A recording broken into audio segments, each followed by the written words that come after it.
तो आज हम धान उगाने की जो पूरी कहानी है उसके बिल्कुल शुरुआती हिस्सों पर बात करने वाले हैं। हाँ, मतलब कि कैसे नर्सरी तैयार होती है और फिर उन पौधों को खेत में कैसे लगाया जाता है। बिल्कुल। हमारे पास कुछ नोट्स हैं, कुछ तस्वीरें भी हैं जो ये सब दिखाती हैं। तो कोशिश रहेगी कि इन पहले लेकिन बहुत ज़रूरी कदमों को थोड़ा गहराई से समझें। हाँ हाँ, जरूर। तो शुरुआत नर्सरी से ही होती है ना?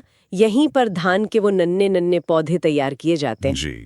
तस्वीरों में दिख भी रहा है, कुछ लोग हैं जो बहुत ही ध्यान से, बहुत आराम से इन पौधों को मिट्टी से निकाल रहे हैं। हाँ, नजाकत से। हाँ, बिल्कुल। और एक तस्वीर में तो एक अकेला पौधा भी दिखाया है। उसको देखकर ही लगता है कि भाई कितनी देखभाल चाहिए होती होगी। बिल्कुल सही कहा। ये नर्सरी का जो चरण है ना, ये बहुत अहम है। ये असल में एक तरह का सुरक्षित माहौल देता है पौधे को। अच्छा। हाँ, मतलब बाहरी दुनिया यानी खेत की जो थोड़ी मुश्किल परिस्थितियां होती हैं, उनके लिए तैयार करता है। यहीं पर उसे सही पानी, सही तापमान, पोषण सब मिलता है। हमारे सूत्रों में भी ये जिक्र है कि पौधे शायद कोई 3-4 हफ्ते यहाँ रहते हैं। अच्छा। 3-4 हफ्ते। हाँ। जब तक उनकी जड़ें इतनी मजबूत ना हो जाएं कि वो खेत में जा सकें। और वो जो आप कह रही थी ना कि तस्वीरों में सावधानी दिख रही है, हाँ, वो इसीलिए कि जड़ों को कम से कम नुकसान पहुंचे। वो बहुत जरूरी है। सही बात है। तो एक तरह से ये तैयारी का मैदान हो गया। हाँ, कह सकते हैं। फिर इन तैयार पौधों को जब नर्सरी से निकाल लिया तो अगला बड़ा कदम आता है रोपाई। जी, रोपाई। मतलब इन पौधों को मुख्य खेत में लगाना, पानी भरे खेत में। बिल्कुल। हमारे नोट्स में एक बात और लिखी है जो मुझे थोड़ी मतलब इंटरेस्टिंग लगी कि ये रोपाई करने वाले जो श्रमिक हैं वो खास तौर पे दरभंगा से बुलाए गए हैं। हाँ, ये काफी दिलचस्प पॉइंट है और ये धान की खेती की एक सच्चाई भी दिखाता है असल में।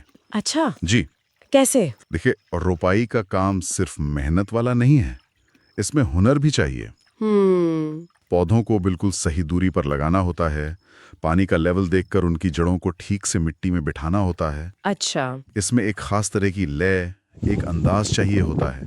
वो अनुभव से ही जाता है। हाँ, बात तो सही है। और दरभंगा जैसे कुछ इलाके हैं जो इस तरह के खेती के कामों के लिए अपने कुशल श्रमिकों के लिए जाने जाते हैं। ओह। तो ये दिखाता है कि हमारी खेती किस तरह से मतलब अलग-अलग क्षेत्रों के हुनर पर और लोगों के एक जगह से दूसरी जगह जाने पर मतलब मौसमी पलायन पर निर्भर करती है। तो ये सिर्फ शायद इसी खास काम के लिए ही जाने जाते होंगे, इसीलिए उन्हें बुलाया गया। हाँ, बहुत हद तक यही होता है। ये उनका स्पेशलाइजेशन हो सकता है। तो ये सिर्फ पौधे लगाना नहीं हुआ, ये तो एक तरह की कला हो गई और लोग इसके लिए इतनी दूर से आते हैं। बिल्कुल बिल्कुल। ये पूरी प्रक्रिया जो है ना, नर्सरी में उगाना, फिर उन्हें निकालना और फिर खेत में लगाना, ये धान उत्पादन की एकदम बुनियाद है।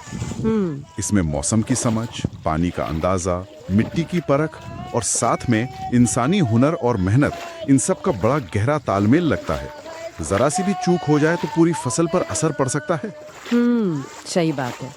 तो कुल मिला के हमने धान के पौधे की जिंदगी की एकदम शुरुआत देखी। जी। कैसे वो नर्सरी की देखभाल से निकलकर खेत की मिट्टी में अपनी जगह बनाता है और इसमें कितनी मेहनत और कितना हुनर लगता है, इसका भी कुछ अंदाजा लगा। हाँ, और ये सोचने पर मजबूर करता है कि हमारी थाली में जो चावल का दाना आता है, उसके पीछे ऐसी कितनी कहानियां हैं। हाँ। उस नन्हे पौधे की, उस खेत की, पानी की और उन अनगिनत लोगों की जो मौसम की भी परवाह नहीं करते और इस काम में लगे रहते हैं। सही कहा।